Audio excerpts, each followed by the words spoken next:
On the Talkback Show on the radio or whatever audiovisual device you choose to use, welcome to the GBC podcast where we talk about the Packers and our hometown of Green Bay. This is episode 8, created February 16th, 2022. I'm John. I'm in Appleton, Wisconsin. Along with me are Jeff in Minnesota and Neil on the East Coast. Say hello, gentlemen, and tell us what you're drinking. Hello, gentlemen.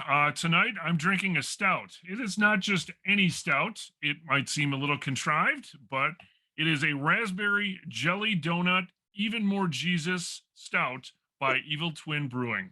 Good and Delicious. good for you. Takes you as much time to read that as it does to drink it. So I am having a Levante Brewing Company Contemporary Idaho Bicoastal IPA. Idaho being, of course, very oceanfront and therefore bicoastal being good for it. So, but at any rate, cheers, everyone. And I put together for myself a strawberry daiquiri. I had some strawberry syrup that I had to get rid of. That bottle is empty. All right, you can find us on YouTube and Twitter at Green Bay Chat and Facebook at the GBC podcast Green Bay Chat. You can also subscribe for free on the YouTube channel. Our topics for tonight, we are going to talk about Super Bowl 56, as well as those Super Bowl commercials. We've got our Packers of the past, the off season that is looming large, and we'll get our Packer history story as well. But you guys, the big game, Super Bowl 56, we made our picks. We have to live with them. Let's take a look at the picks real quick. The Rams won the game by 3, and we did our picks based on the spread of 3.5. So Jeff and I both had Cincinnati plus 3.5 correct. Neil took the Rams minus 3.5, had that wrong. The over-under at 48.5. But let's take a step back, though. You also picked the Rams as the winner. So, we did. That's all that matters in the end is who won the game, as far as I'm concerned. I took Cincinnati plus 3.5. I took Cincinnati straight up. So yeah. The over-under at 48.5. Neil also got wrong. I took the over and got that wrong, so I split on those two. But Jeff, the big winner, gets Cincinnati plus and the over-under. Jeff taking the under. Good job there. On our prop bets, the national anthem went over the prescribed time. When it's over, as Al Michaels likes to say, and the no cleavage. So I got the double winner on that one. Neil, I think both of you guys were going for and hoping for cleavage, so you lost out on that one. We got the halftime show. I'm okay with it. The Gatorade was blue. Neither of us got that one right. Yes, it was. And I think we looked at the passing yardage. So Stafford was over and Burrow was under. I think, Neil, you and I both took the over on that. Jeff, I don't remember what your pick was on the over-under passing. And then rushing definitely for the Rams was under. Boy, did they not run the ball well at all. And you look at those numbers. Stafford with a pair of picks. The Rams not running the ball at all. And you wonder, how did they pull this out and win the game? And as I like to say, there's only one statistic that matters, and that is the score. And the Rams scored points, and unfortunately the Bengals did not, and we have a 23-20 victory. That's simplifying it. Neil, you've got the spreadsheet. Why don't you tell us? Well, tell us more. Obviously, let's talk about the failures of the Rams first, since you already led into them. And the Rams running backs had 19 carries for 30 yards. It is shocking that you can pound the ball that much, be that ineffective, and decide you're still going to do that. The most important run of the game was obviously Cooper Kupp on the 4th down, where he got 7 yards, the second longest run of the game. So the running game was essentially Sean McVay trying to determining that he was the smartest person and he's going to run what he's going to do no matter what. Now he won in the end, so that's the most important thing for him. But Stafford started out 9 of 10 for 127 yards, 2 touchdowns. He started out with a perfect passer rating of 158.3. And I texted that out to you guys. And it was more or less immediately afterwards that the interception of the Odell Beckham Jr. Injury occurred, and the first of the interceptions. But fundamentally, Stafford's interceptions, neither of them was what you'd call a bad interception, right? One was on a 3rd and 14 when they're out of field goal range. It was no different than a long punt as far as that's concerned. The other one was off the guy's hands. That hurt a little bit more as far as the timing was concerned. But, Stafford's picks were not what cost him. What won the game is that he had 3 touchdown passes and Joe Burrow had 1 touchdown pass. And it's that going for the winning of the game. And I think that, you can look at all of the numbers, but I think that looking at the difference between the classical quarterback rating of Burrow versus Stafford. Burrow was 101.0, Stafford was 89.9. So by classic quarterback rating, Burrow was the better quarterback. But of course, Stafford was only sacked the 2 times, whereas Burrow was sacked 7 times. And that matters as far as the game is concerned. So by the modern QBR that's used by ESPN, where 50 is sort of your baseline level of good, Stafford was 61, whereas Burrow was 40. And so fundamentally, that ability to not get sacked, that ability to throw for the ball, to make those passes that sometimes were too tight, but that in the end worked out, that were necessary as far as moving the ball game forward. And we've talked about it throughout the entire podcast, how Stafford has changed our opinions of who he is and who he is, what his ceiling is. And he was clearly the better quarterback, despite the 2 interceptions in the game. Now we look at, though, the numbers. I want to go back to Super Bowl I. Look at Stafford's numbers compared to Starr, and Cooper Kupp compared to Max McGee. Because the other prop bet that we didn't talk about is the MVP choice. Jeff and I went with the quarterbacks. Neil, you took Cooper Kupp on that one, so you got the MVP right. But he had 7 catches for 92 yards? 8 catches for 92 yards and 2 touchdowns. Okay, and you compare that to Max, the 7, 157 and 2. Again, Max McGee should have been the MVP of Super Bowl I. You compare Starr's numbers to Stafford's, the 2 sacks, the 2 interceptions, the sacks, in addition to the yardage, they're pretty comparable, aren't they? I mean, I think that, they are. I think the other thing about Kupp, though, is that there were certain plays that it was just him making a play, that there was just no question that this was his all-world nature that resulted in it. Was that 4th down run that made it. But you get into the end of the game on the Rams' final drive, where there were 3 plays in a row where he forced the defense to have a penalty. And those 3 forced penalties don't show up in the stats, but they absolutely made a difference as far as the game was concerned. So those are things that all contributed to him clearly being the MVP as far as I was concerned. So my dying words will be Jerry Rice fumbled, but that'll be right after I try to convince someone else again that Max McGee should have been the MVP of Super Bowl I. Jeff, how'd you like the game? It was entertaining. I think, both teams belonged. If it was, Cincinnati's the upstarts and maybe they don't belong, if they totally belonged, their offensive line, as that was the weak link that pretty much everybody knew. It was the elephant in the room. And, so he got sacked, was it 8 times? 7. 7 sacks, but then he was, knocked down on that last play. It was almost 8 at the end. What didn't count as a sack, but. And that would have been a Super Bowl record at that point, if he would have got sacked on that last play. So, that really came back to bite him. They did have a running game, and he did not have an interception, Burrow, that is. So, I mean, it was entertaining. They deserved to be there. And the question, we joked about this last week too, is that, the agents for offensive linemen are going to be lining up. Yep. Because it's, that obviously was a huge issue, both in multiple games for them. And they still almost, won the games. And the thing that struck me also was it was similar to the Packers, unfortunately. The Bengals could not get a first down when it really mattered. Any point, as the game wore on, they had the ball in their hands. They could not move the ball in the 4th quarter, or at least get that key first down.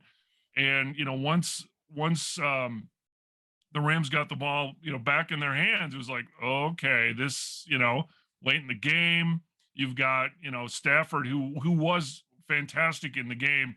I sent out to you gentlemen that no-look pass by Stafford. It was a fantastic pass. The gentleman that sent it out said the best pass ever. No, but the point is that he was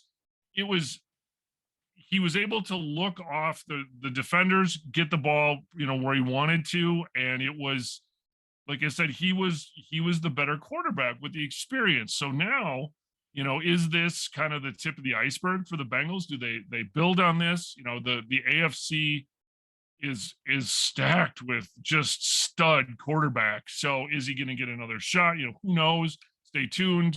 But Stafford was the better quarterback. I mean, Burrow wanted to win. He could, he was close, but the little things just, it didn't bounce their way.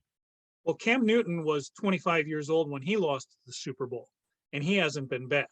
Yeah. So getting back to the Super Bowl isn't easy. Hell, winning them isn't easy. And I know that's hard for Packer fans to understand. Winning a Super Bowl is not an easy thing to do. And we'll talking about all our numbers over the last 30 years, but yeah, for Burrow, right. Where is the future? And it does have to come to that offensive line. You can't say with 7 sacks that they did a good job. It wasn't even a yeoman's effort. And then Aaron Donald in the last 2 plays of the game goes full Reggie White. Totally. And said, this game's fucking over and we're done with it. Let's go. Yep. And he took care of business. And that's what you need your dominating guy on a defense to do.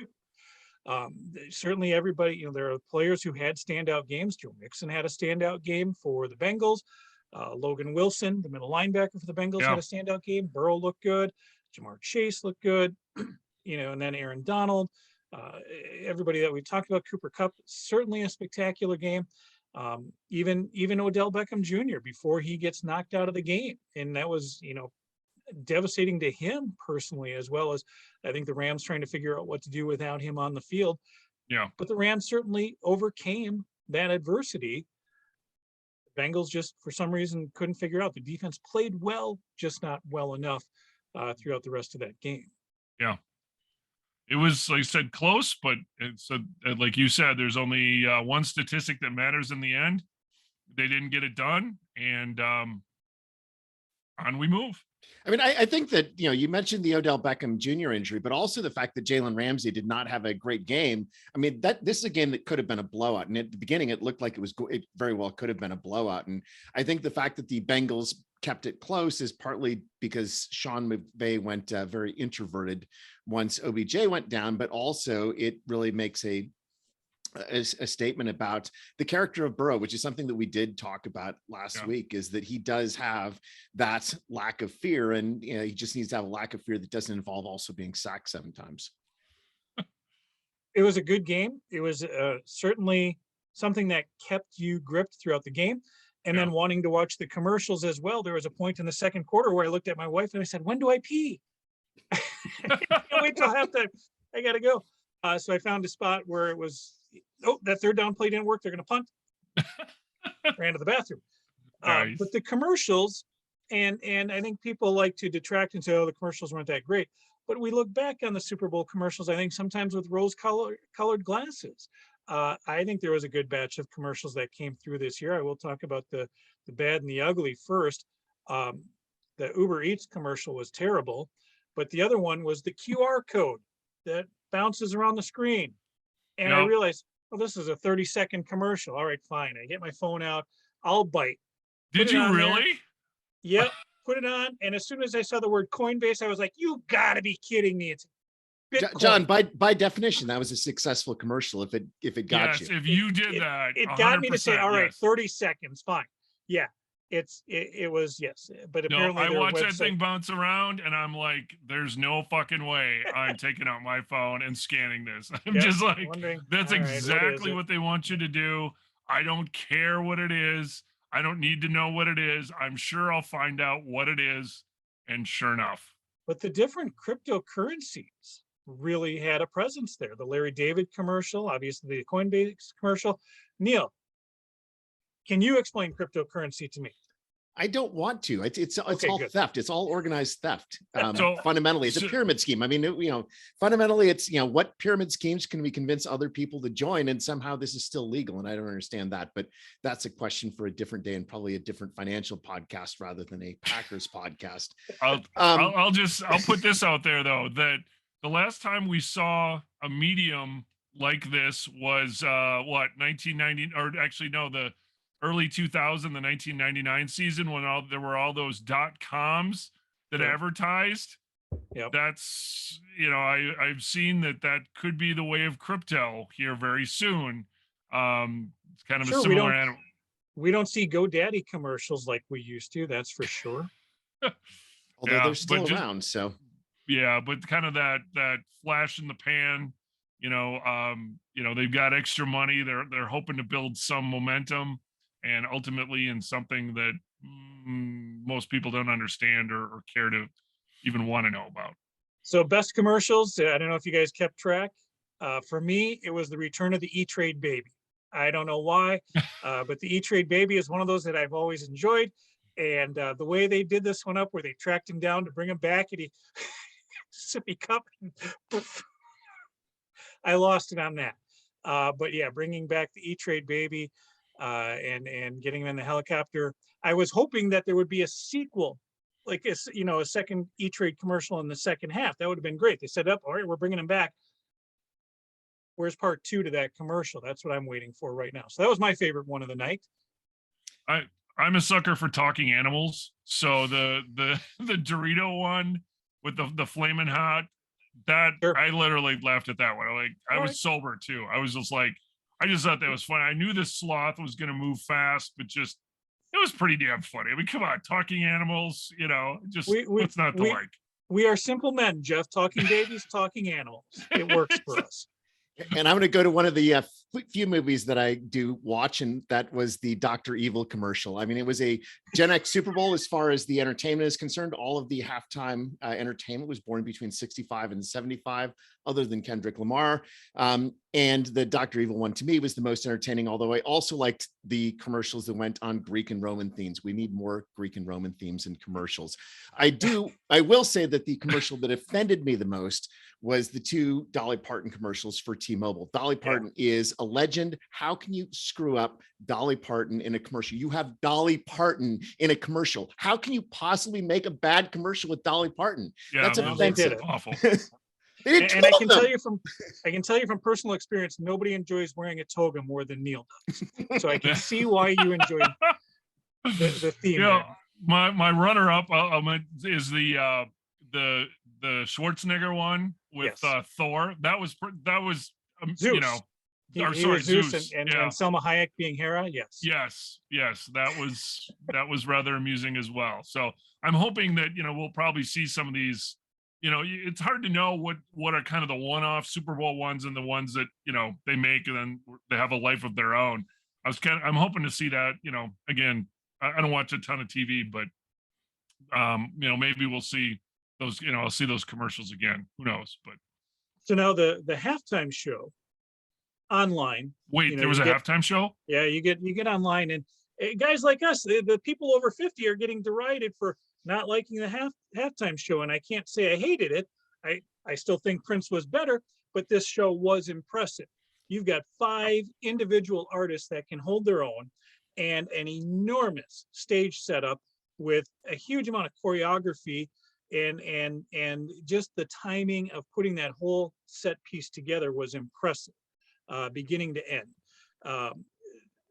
Was I singing along? No, but did I enjoy it? Yes. Yeah, I was just offended by the fact that this was the perfect the first millennials halftime show. Any garbage like that one, it's like these are all people that are my age. I don't know what the hell you're talking about. So right.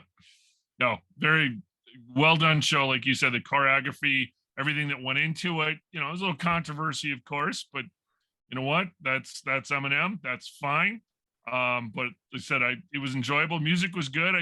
It's funny because I was focused when Eminem kneeled. I was actually focusing on Dr. Dre on the piano. I was just wow. Yeah, like, that's same here. Yeah.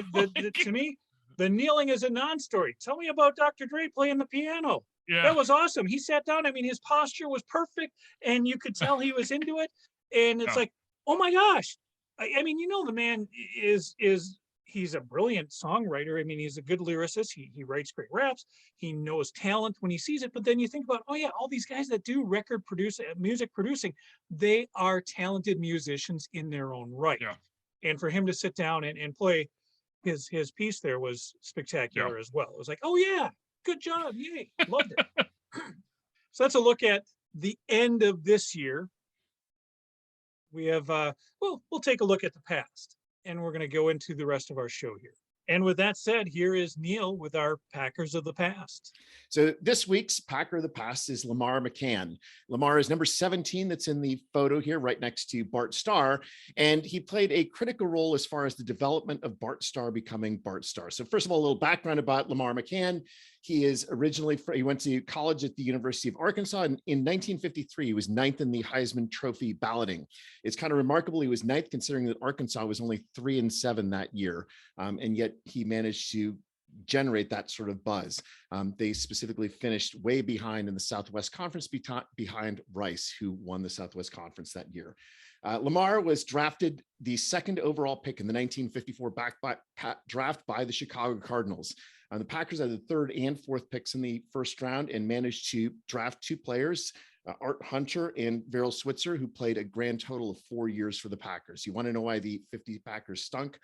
Bad drafts is certainly going to play a role for that. At any rate, Lamar played for the Chicago Cardinals for 5 years. And during that time, Vince Lombardi was the assistant coach for the Giants. And he really admired Lamar as a player and recognized this as somebody who was the most talented athlete on the field in many of those times. So when Vince Lombardi came to the Packers in 1959, he knew that he needed a quarterback. And he knew this because he looked at who was on the roster, which are the four men that are shown here, and realized that he didn't know if he had a quarterback. Bart Starr, as we all know, was drafted in the 17th round. In 1956, he started one game with an 0-1 record. In 1957, he started 11 games and had a 3-8 record, but in all three of those games that he won, he was taken out and replaced with Babe Parilli as the person who actually won the game. One of those wins, for example, Starr was 6-18 for 63 yards with an interception, a 21.3 passer rating. That was not going to get a victory. And so although Starr was credited for 3 victories in 57, he was not responsible for any of those. And then in 1958, he was 0-6-1 as a starter with 78 of 157 for 875 yards, 3 touchdowns, and 12 interceptions. So in 19 starts, 3-15-1, and really not getting credit for any of those 3 wins since he didn't complete any of those games. Vince Lombardi shows up, and he has to figure out who's going to quarterback his team. And he was not convinced by what Bart Starr had shown to that point. And so he traded. The Packers had actually drafted Randy Duncan as the first overall pick in the 1959 draft as well. And he thought so little of the Packers that he went and played football in Canada. So Vince Lombardi traded for Lamar McHan because he knew that this was a person who was at least an athlete. And indeed, for the 1959 Packers, as well as for the 1960 Packers, McHan shot first, starting out both as the starting quarterback both of those years. And in 1959, the basic problem was that he was injured. Started out 3-0, injured, was replaced by Joe Francis. Starr comes in against Baltimore Colts and United, and Starr was 14 of 40 for 242 yards, 1 touchdown, 3 interceptions. And so Lombardi, still in 1959, doesn't think that Starr is going to be the quarterback. But eventually, at the end of 1959, Bart Starr won a game, specifically against Washington. The Packers won 21-0. That was Bart Starr's first win. And after the game, showing how convinced he was by the young Bart Starr, that's some record, 4 years and 1 victory, talking about Bart Starr. That's what Lombardi said? That was a Lombardi statement. That's some record, 4 years and 1 victory. That's my quarterback. That's my quarterback. And so specifically going into at the end of the 1959 year, Starr finished with 6 touchdowns and 7 interceptions and a 52% completion. So Lamar. That's Farvian, you little. No, not the 6 touchdowns or the 972 yards. At any rate, so fundamentally, Lamar was determined to be the starter. So the 4 starters there was an open competition, the 6-game preseason that was present in 1960. 6-game, yes. 6-game preseason. All 4 of the gentlemen shown were starters in one of those games. And McHan was the one who was determined to be the winner. Thank you to John's dad for fixing us on the pronunciation of Mr. McHan. And the Packers started out 3-1 in 1960. And fundamentally, it looked like Lombardi was obviously showing his capabilities. And at a certain point, though, McHan started out a game poorly. He was 4 of 16 for 51 yards. Starr comes on and wins the game with an 11 for 18, 150. So Starr finishes the game.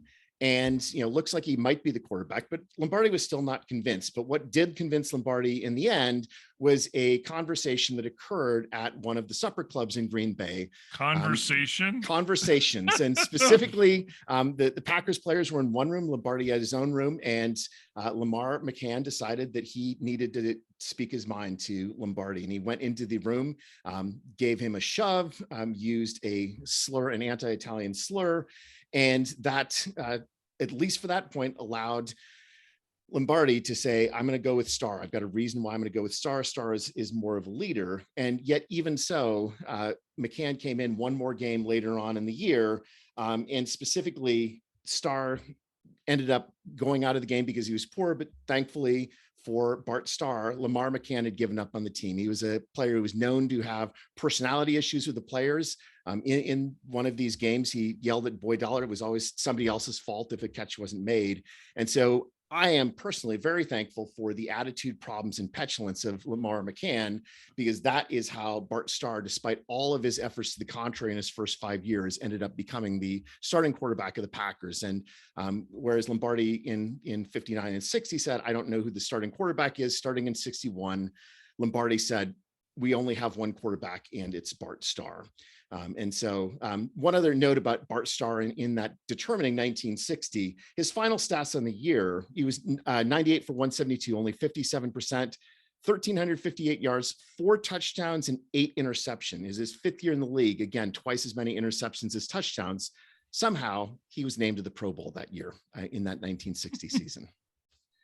Well, we'll come back to the 1960 season in a minute because it's important, but a lot to unpack with Niels there. Trivia question real quick. In that 1956 season, when Bart Starr was a rookie and won that one game, what was his jersey number that year? He did not wear 15 as a rookie. It wasn't 15, was it? You guys know? Don't know. Yeah. He wore number 16, Neil. And you talked about those drafts of the 50s. I think we're going to have that conversation as we get closer to the NFL draft. I will tell you, Jack Vainise, as a scout for the Packers, did a fantastic job with some of those drafts in the 50s. And if we really pick apart the number of Hall of Famers that Jack Vainise said, take this guy, you're going to be surprised. Why they didn't play well in their young years through the 50s, that's a different conversation for a different time as well. Well, I think part of it is that they just had so many players that didn't end up playing for. They had a couple that were obviously pro football Hall of Fame players, but there were a lot of duds that were mixed in there as well. And you have the 3rd and 4th pick in the draft, and you get 4 total years out of them. That's remarkable as far as its futility, and obviously that's going to impact your team. So we have a lot of off season and a lot of stories that we can share. Neil has already told me I have to table my Brett Favre story, so we're going to come back to that one. I know I promised it for this show, but we did celebrate the 30th anniversary of Brett Favre. So the 30 years ago, that 1992 season shows you that a lot can happen in the off season. Even in the following year, Reggie White getting signed as a free agent. There is a lot that can happen yet in this off season. And we're going to get inundated media-wise on what Aaron Rodgers wants to do or his decision. And quite frankly, I don't think it's his decision. He is under contract. He is either going to choose to play or he is not going to choose to play. But the thing that is interesting to me, and Andrew Brandt pointed this out over the weekend, the Green Bay Packers came out and very publicly made a statement. We want Aaron Rodgers back. We are committed to Aaron Rodgers being back. And Andrew said that you typically don't put out a statement. You keep your cards close to the vest, especially when there's potential contract renegotiations, things like that coming about. His suspicion is the Packers putting this statement out so that when Aaron Rodgers shows that he does not want to come back to Green Bay, they can say it is his fault. And I am an Andrew Brandt disciple. I will agree with that. I believe in Andrew all the way through on this one. And if you are not already following Andrew Brandt on Twitter or listening to his podcast or the things that he publishes, I highly recommend, other than the GBC podcast, of course, checking out Andrew Brandt as well. The other thing that Andrew Brandt said, though, is that this is how you're going to build your trade leverage. And, I think there's a lot to be said that, is there really that much, are there teams that really are going to pay a significant amount for Aaron Rodgers. And I think it's an open question as far as teams' willingness to do so, and increasing the value through putting out a smokescreen, I think, is one of the ways that they're going to at least try to accomplish that. I think the word we're looking for is preemptive. Yeah. But talking about trade, Neil, you look at as a fan or as an owner, if you will, what would you be willing to accept in trade for a 4-time MVP? Jeff, you're over there in the Twin Cities. I think you take the Herschel Walker trade, and from a Packers history perspective, you take the John Hadl trade, Yep. and you combine the two, and yeah, that's if there is an Aaron Rodgers trade, it's going to make it's going to say, oh wow, that's definitely a combination. Or was it the Ditka trade too, when he was head coach of the Saints? All of the draft picks to get Ricky Williams. Yeah, exactly. So what you're saying, though, John, in that case, is that you're really going all in on this 1 year, because he fundamentally has a 1-year contract at this point. And so if you're only going to accept this super high number of draft picks and high value draft picks, you have to go all in for that 1 year, because he's going to be able to opt out after this year. And so you're going to get nothing if you don't do that. So it is truly a Super Bowl or bust, perhaps even more than the Rams were, in theory, Super Bowl or bust this year. To me, it's a build for the future. If Aaron Rodgers doesn't want to be here and there's a team that will mortgage their future, take it. But let's go to things that might be more. I mean, so I obviously, if we can get any of those trades, it would be incredible. We know how important they were in building franchises. But what if it's, say, a 1st and a 3rd round draft pick? What's your nothing opinion? else? And nothing else, a 1st and 3rd. No, not enough. It's got to be the Lawrence Welk trade, Neil. A 1 and a 2 and a 1, 2, 3. Okay, that's what they said about the John Hadl trade, and then throw a couple of players in there on top of it to help us out this season.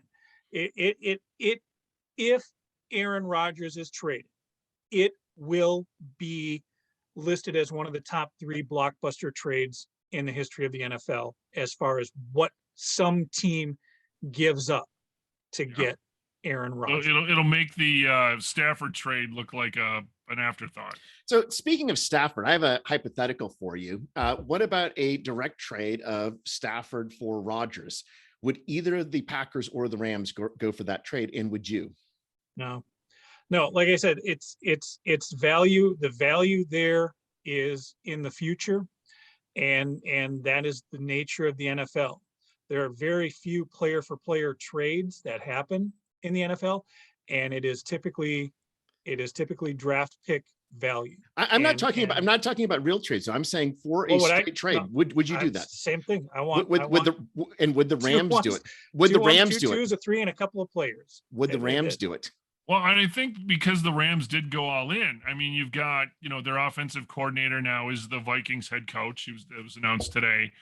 So there's going to be, obviously, that's what's so difficult, as we mentioned before, about, going back, winning the Super Bowl, but then going back, because your coaches who have brought, such success, they get hired, they leave, they go to take on different jobs. Players, is Aaron Donald going to retire? Probably, he's talked about it. So, you've got, there will be a turnover of players, either a few or a lot. Obviously, Stafford's not going anywhere, but are other players, now that they've gotten that ring, are they going to just say, okay, I'm done? Or, you've got the complacency piece, you're losing coaches.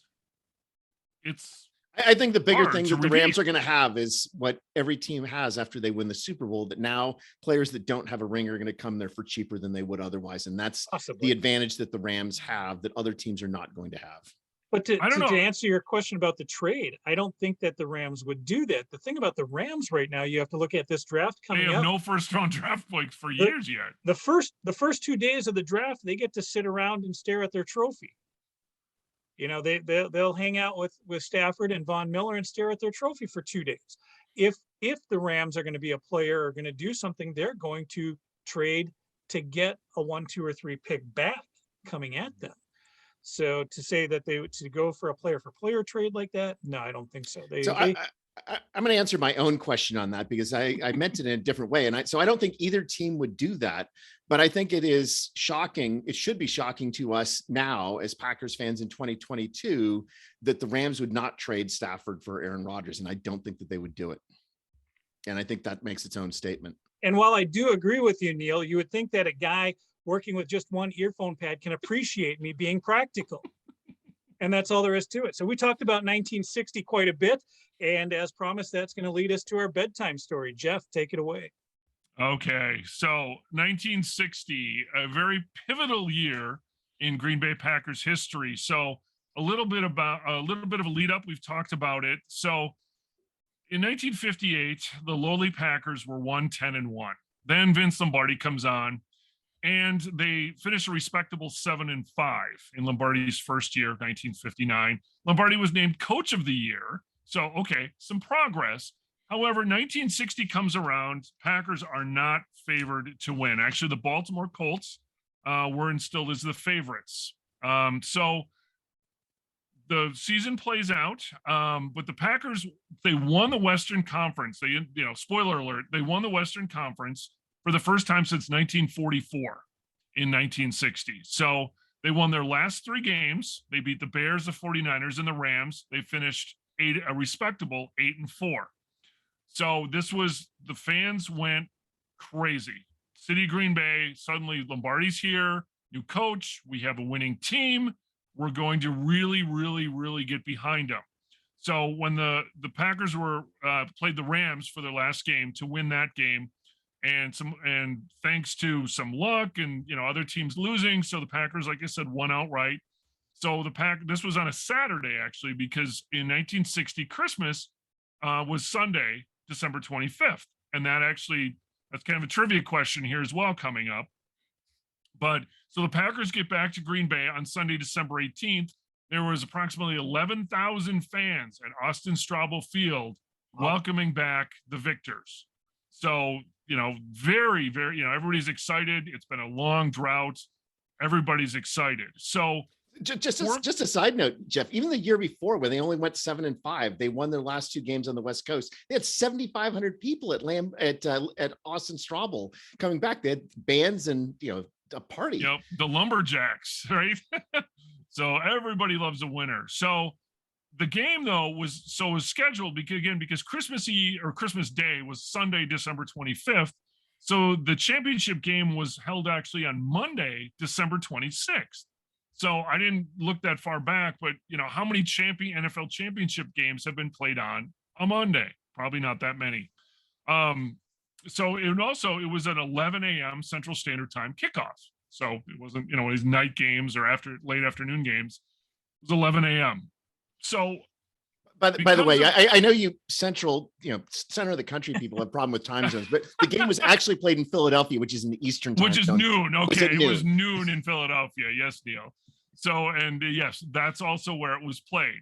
So it was, so because it was played in Philadelphia and there was such a large Packer, fan contingent that wanted to travel there. So there were actually 4 charter flights from Green Bay for Packer fans. So the cost of a plane ticket, a game ticket, and transportation to and from the game, there was no hotel. It was just a 1-day trip. It was $89. Wow. So in today, that's about $850 today.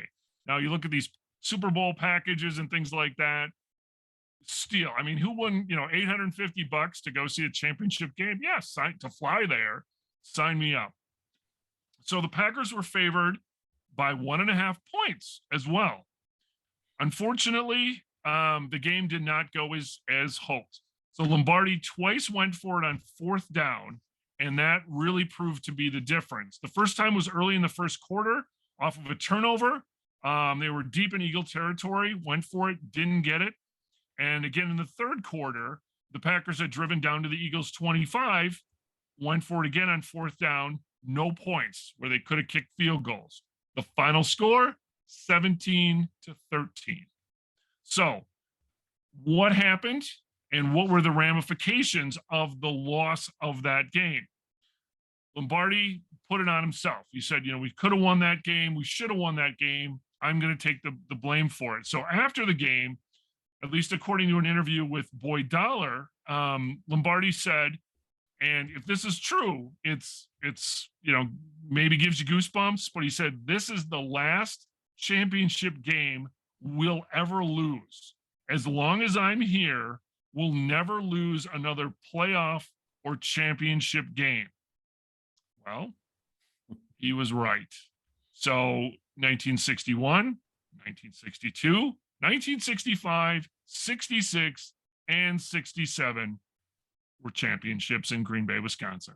You talk about the statistical domination in that, Jeff, but like I said earlier, there's only one statistic that matters, and that is the final score, which ultimately leads to the only other important statistic is a win.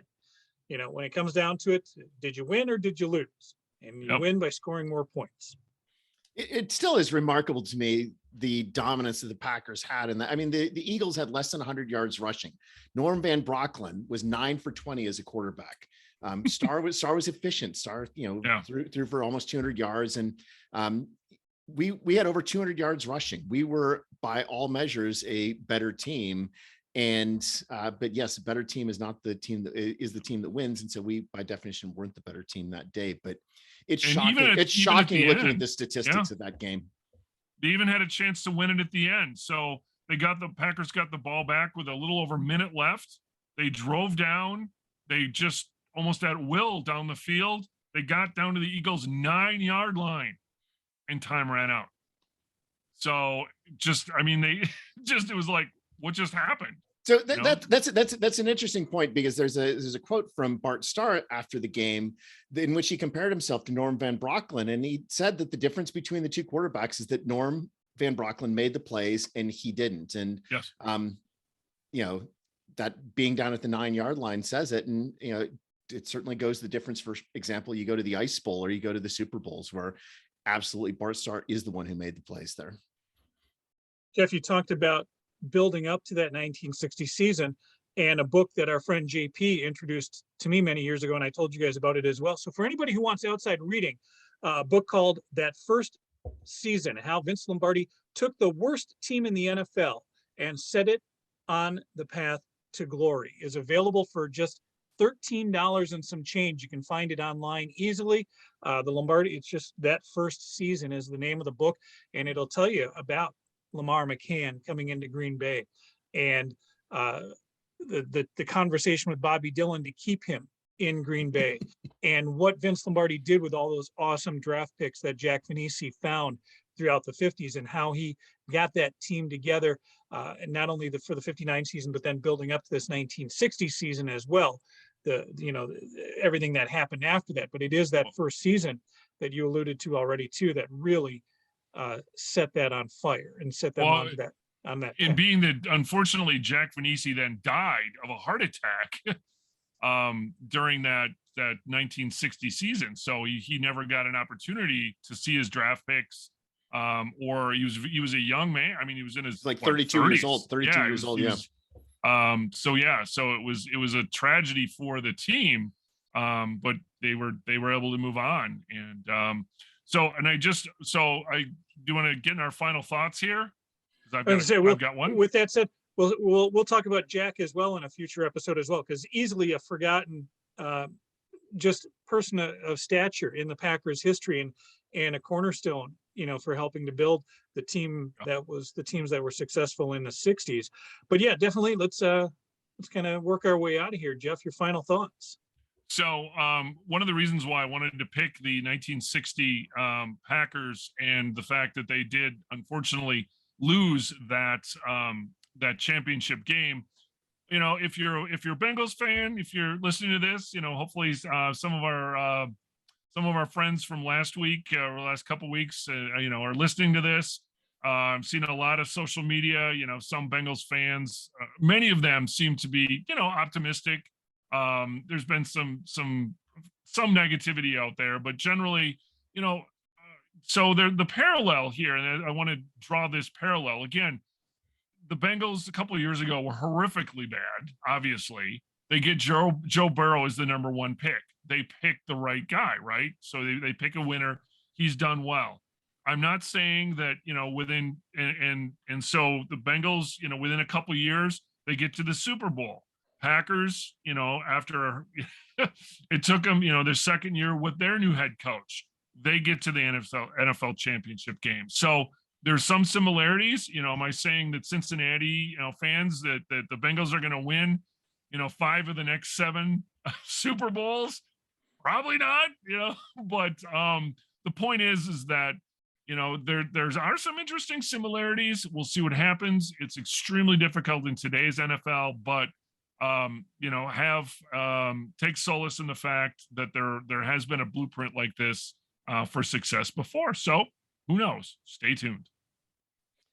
So I have 2 thoughts. First of all, it goes back to Joe Burrow and what Jeff was talking about. And specifically, one thing about Joe Burrow is he made the Super Bowl in his second year in the NFL, much like Dan Marino made the Super Bowl in his second year in the NFL, and Dan Marino never made it back to the Super Bowl. I don't think that's a situation with Joe Burrow. I think Joe Burrow is somebody who has that level of command over the game and influence on his teammates. That means he is going to be somebody who is going to be back to the Super Bowl. My bigger thought is that Super Bowl 56 was a redemption story. It was obviously a redemption story for Matthew Stafford, but it was also a redemption story for Sean McVay after falling short a couple of years ago. And the redemption story really completely changed the way that we think about Matt Stafford as a quarterback. We can never go back to never being able to beat good teams or any of those things like that. He's clearly a person who had it in him, and he showed that he had it in them.